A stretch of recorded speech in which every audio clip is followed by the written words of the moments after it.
করে লুকিয়ে লুকিয়ে ভালো ভালো রেস্টুরেন্ট যেগুলো আছে সেখানে গিয়ে বরুলি মাছ খান। দীঘায় জগন্নাথ মন্দির, তারপর শিলিগুড়িতে মহাকাল মন্দিরের ঘোষণা মুখ্যমন্ত্রী, এবং যেই জমিতে হবে সেই জমি নিয়েও সেই জমি নিয়ে বেশ কিছু বিতর্ক রয়েছে। বাংলা লিঙ্কে কমিশন আরো পড়া বলে মনে হচ্ছে আপনারা বলার পরে যেই জমি নিয়ে বিতর্ক রয়েছে মহাকাল মন্দির, এই জমিতে মুখ্যমন্ত্রী চাইছে শিলিগুড়িতে মহাকাল মন্দির তৈরি হবে। সরকারি টাকায় মন্দির কেউ হয়, হিন্দুরা চায় না। আমরা রাম মন্দির বানিয়েছি হিন্দুদের টাকায়, সরকারি টাকায় মন্দির হয় না। আর এইভাবে হিন্দু ধর্মকে অপব্যবহারও করা যায় না। আর মমতা ব্যানার্জি হিন্দু বিরোধী, প্রত্যেকটা হিন্দু জানে। তিনি হিন্দু ধর্মকে গন্ধা বলেছিলেন, মহাকুম্ভকে মৃত্যু কুম্ভ বলেছিলেন।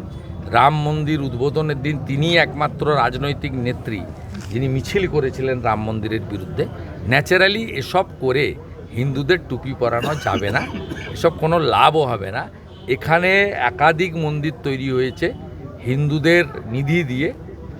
এখানে বালাজির নতুন করে মাটিগাড়াতে একটা বড় মন্দির তৈরি হচ্ছে, সেটাও হিন্দুরা সংগৃহীত অর্থে।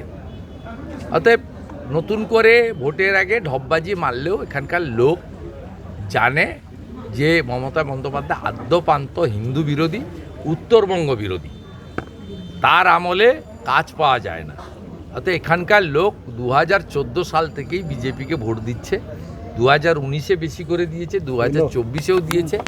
আগামী দিনে এই এলাকায় ভারতীয় জনতা পার্টি শতকরা 80% ভোট পেয়ে নির্বাচিত হবে, এবং ভারতীয় জনতা পার্টির সরকার এলে আমরা উত্তরবঙ্গের উন্নয়নে অগ্রাধিকার দেব।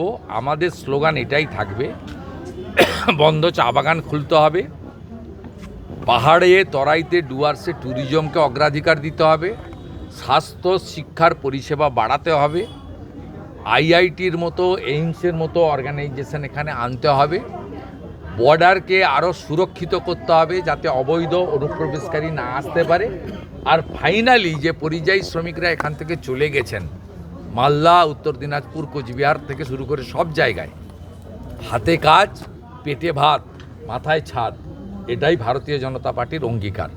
বিরাট এমএসএমইর সুযোগ রয়েছে, আনারস, ভুট্টা, চা বাগান ও নানা ধরনের আমসহ মালদা এলাকায়, গৌড় এলাকায় নানা সুযোগ রয়েছে হর্টিকালচার প্রসেসিংয়ের, এমএসএমইর।